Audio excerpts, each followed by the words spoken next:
안녕하세요. 서귀포시 양승철 소아청소년과 의원 양승철 원장입니다. 요즘 여름이 되면서 물놀이를 많이 하게 되죠. 그러면서 이 급성 웨이도염 환자가 많이 늘어나고 있습니다. 그래서 오늘은 이 웨이도염의 증상은 어떤 것인지, 그리고 치료는 어떤 것인지를 사진으로 같이 보면서 설명을 드리도록 하겠습니다. 먼저 웨이도의 구조를 보시면요. 여기가 이제 귓바퀴이고요. 그리고 여기가 고막입니다. 이 귓구멍 속에 고막이 들어있겠죠. 그리고 이 고막에서부터 이 귓구멍 입구까지 여기에 이르는 이 부분을 웨이도라고 우리가 얘기를 합니다. 이 사진은 정상 고막 사진입니다. 같은 환자의 반대쪽 사진인데요. 오른쪽 고막이 이렇게 정상적인 모습을 보이고 있습니다. 이것은 왼쪽 고막을 보이는 건데요. 이렇게 고막 안은 특별히 문제가 있는데 고막 주변이 이렇게 빨갛게 보이는 것을 우리가 확인을 할 수가 있습니다. 이렇게 고막은 괜찮은데 고막 주변이 붉어진 것을 보이고 있습니다. 웨이도의 염증이 있으면은 고막은 괜찮고 고막 주변에 이렇게 빨갛게 되는 양상을 보이는 것을 우리가 웨이도염이라고 얘기를 합니다.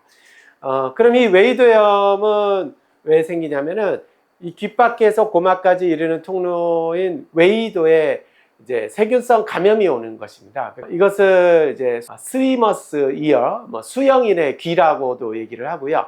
잦은 수영이나 습한 환경, 그리고 귀를 자꾸 후비는 행동, 아니면 귀 속을 판다든가, 그리고 귀속형 이어폰 또는 보청기 등을 사용을 할 때 이런 웨이도염이 잘 생기게 됩니다.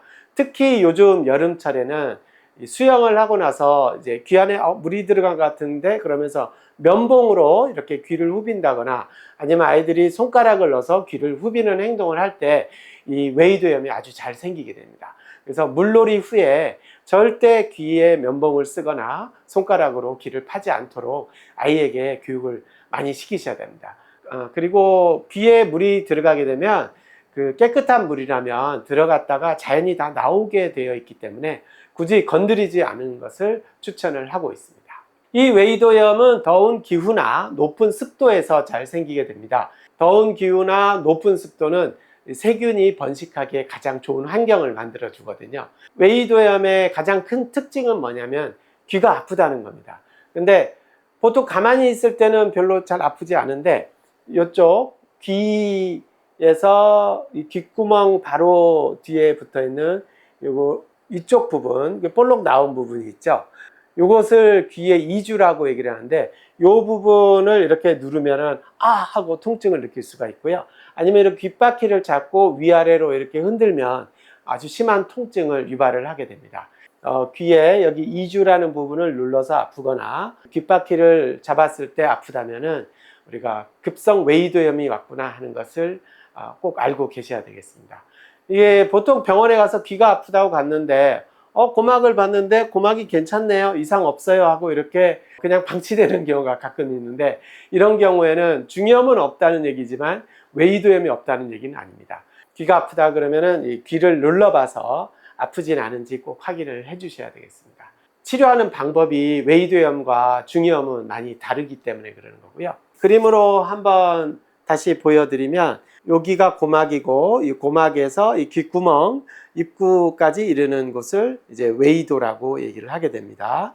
우리가 귀의 옆부분 중에서 여기 앞에 볼록 나온 부분, 이 부분을 눌렀을 때 통증이 있거나 이렇게 귓바퀴를 눌렀을 때 통증이 있다면은 우리가 웨이도염을 강력하게 의심을 하게 되겠습니다. 이렇게 귀에 통증이 있을 뿐만이 아니고 만약에 귀 안에 이제 귀지가 차 있으면서 물이 들어가고 거기서 귀지가 불어서 또 염증이 생기게 되면은 귀가 이제 먹먹하게 잘 안 들리는 귀 충만감, 그리고 가려움증, 들리는 게 조금 떨어질 수도 있습니다. 그런데 우리가 보통 생각하기에 엄마들이 귀지가 있으면 지저분하다고 해서 빼내주고 그러잖아요. 근데 귀지를 빼다가 이렇게 웨이도가 다치거나 심한 경우에는 아이들이 귀 후비계를 가지고 있다가 툭 건드리면서 고막을 이렇게 천공을 만드는 경우도 있기 때문에 집에서 이 귀지를 빼는 건 절대 하지 않으시길 바랍니다. 이게 꽉 막혀서 아이가 잘 들리지 않는다거나 여름에 꽉 막힌 상태에서 안에 습도가 올라가면은 곰팡이 같은 게 생길 수가 있습니다. 그럴 경우에는 굉장히 심한 가려움을 느낄 수 있기 때문에 귀지가 꽉 막혀 있는 경우를 제외하고는 그냥 놔두셔도 귀지는 자연스럽게 배출이 되기 때문에 억지로 귀지를 빼실 필요는 없습니다. 귀지는 보통 생각하기에 지저분하다고 생각을 많이 하시지만 사실은 이 외부 세균들로부터 우리의 웨이도를 지키는 그런 역할을 하는 가장 중요한 외부의 방어기관 중에 하나입니다. 웨이도는 그 외부 세균들과 직접 접촉하는 부위이기도 하고 그래서 자체 방어기전을 가지고 있는데 그 중에서 귀지가 그 방어기전 중에 하나인 것입니다. 그래서 귀지는 또 지방 성분이 많이 함유되어 있어서 물기가 스며드는 것을 막아주기도 하고요. 산성을 띠고 있어서 세균이 증식하는 것을 억제하여 주고 라이소자임이라는 항균성 물질을 가지고 있어서 외부 세균으로부터 웨이도를 보호하는 역할을 하기 때문에 억지로 귀지를 계속해서 반복적으로 빼주시는 것은 안 하시는 것이 오히려 좋다는 것을 아시면 되겠습니다. 이 급성 웨이도염의 주 원인으로 되는 것은 두 가지 세균과 두 가지의 진균, 곰팡이를 가장 많이 원인으로 꼽는데요. 첫 번째가 녹농균입니다. 이 슈도모나스 에루기노자라고 하는데 이 녹농균은 우리의 이 웨이도염을 일으키는 가장 흔한 균 중에 하나가 되겠습니다. 그리고 두 번째가 황색 포도상구균이라고 해서 스타필로코쿠스 아우레우스라고 하는데 이런 녹농균이나 황색 포도상구균은 우리 몸의 피부에 원래가 자라고 있는 그런 균주 중에 하나입니다. 근데 우리 몸에서 피부에 상처가 없으면 우리 몸에 침입을 못하고 그대로 아무런 문제가 없지만 상처가 나게 되면 이 균이 그 안으로 침투해서 문제를 일으키는 것입니다. 그래서 귀에 이제 귀를 파거나 만져서 상처가 났을 때 이 균이 들어가게 되고 그래서 웨이도염이 발생을 하는 것입니다. 그래서 물놀이 후에 절대로 귀를 파거나 만지지 말라는 것이 이 원인 때문입니다. 이러한 녹농균과 황색 포도상구균이 가장 흔한 세균성 원인이 되겠고요. 그리고 진균, 즉 곰팡이 감염으로는 이 귀지가 꽉 막혀 있을 때 습도가 높아지고 온도가 오르게 되면 그 안에서 진균이 자라는 경우가 꽤 있습니다.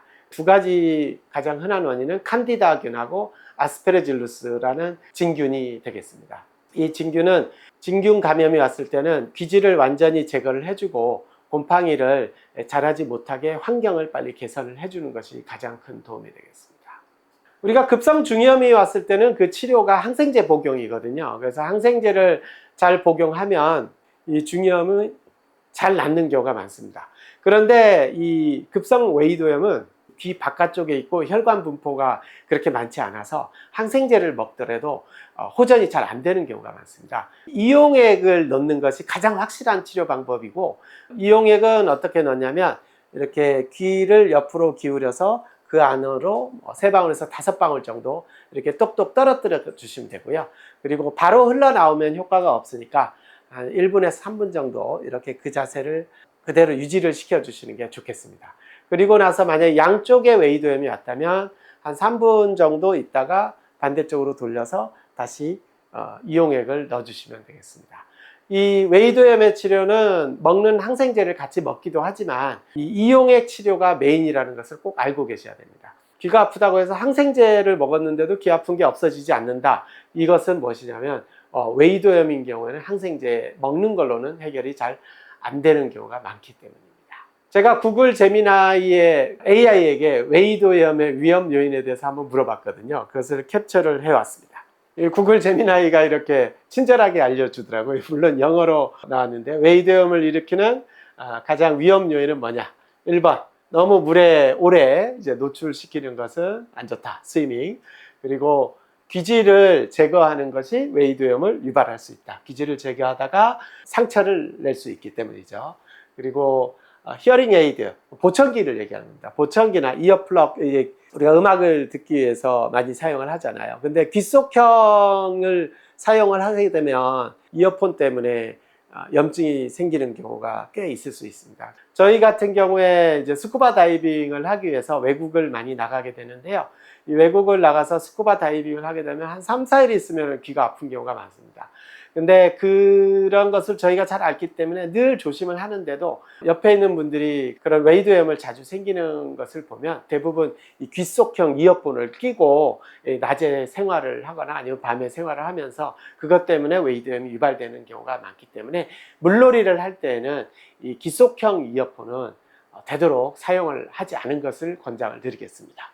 그리고 피부에 뭐 아토피라든가 다른 피부 질환이 있는 경우에는 웨이드염이 습하고 따뜻해지면 더 잘 생길 수가 있겠습니다. 그리고 아주 극심한 이 습도가 높다거나 귀 안에 물이 들어가서 차서 있는다거나 아니면 이 국소적인 충격을 받고 뭐 상처가 난다거나 그러면 이런 웨이드염을 유발시키는 원인이 되겠습니다.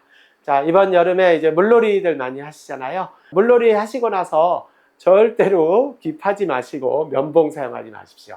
이것이 웨이드염의 가장 흔한 원인입니다. 저희 양승철 소아청소년과에서는 여러분들에게 좋은 내용을 알려드리려고 많이 노력을 하고 있습니다.